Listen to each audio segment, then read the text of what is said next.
Hello everyone and welcome to my channel knowledge world. आज के इस वीडियो में हम इलेक्ट्रिसिटी के एक इम्पोर्टेंट लॉ के बारे में पढ़ेंगे विच इज़ ओम्स लॉ। सबसे पहले समझते हैं ओम्स लॉ की स्टेटमेंट को। According to Ohm's law the current through a conductor is directly proportional to the voltage across it. यानी कि किसी भी कंडक्टर में जो इलेक्ट्रिक करंट पास हो रहा है, जो वहाँ से गुजर रहा है, वो डायरेक्टली प्रोपोर्शनल होता है आप उसको कितना वोल्ट दे रहे हैं। So in other words, V is directly proportional to I. But remember, according to Ohms, जो रेजिस्टेंस होता है उस कंडक्टर का या जो टेम्परेचर होता है वो आपने कांस्टेंट रखना है। सो जब आप प्रोपोर्शनलिटी का साइन हटाएंगे आप एक कांस्टेंट ऐड करेंगे। So V is equal to I R. R जो है रेजिस्टेंस को रिप्रेजेंट करता है और रेजिस्टेंस अकॉर्डिंग टू ओम जब V is directly proportional to I होता है आपको रेजिस्टेंस कांस्टेंट रखना है। So, resistance is actually the measure of opposition to current flow in a circuit.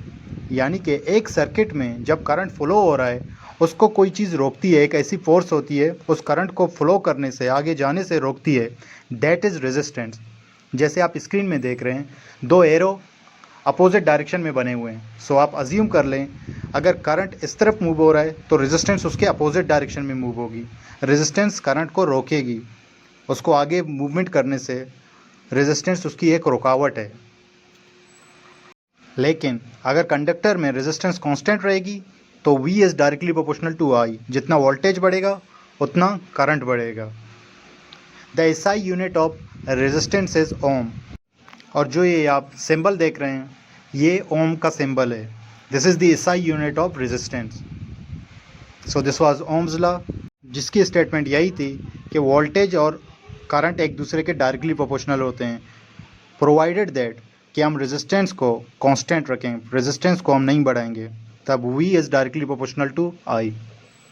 और रेजिस्टेंस एक रुकावट होती है करंट के लिए। एंड रिमेंबर, कुछ रेजिस्टेंस पॉजिटिव होती हैं, यानी कि कभी कभी हम खुद चाहते हैं कि करंट के राह में कुछ रुकावटें आएँ और हम इसीलिए खुद रेजिस्टेंस ऐड करते हैं। लेकिन कभी कभी कुछ रेजिस्टेंस, कुछ रेजिस्टर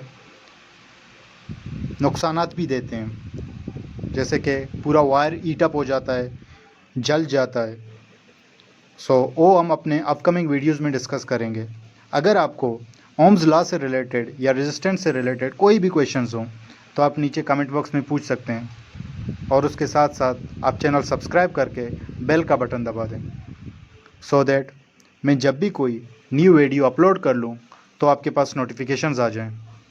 थैंक्स फॉर वॉचिंग।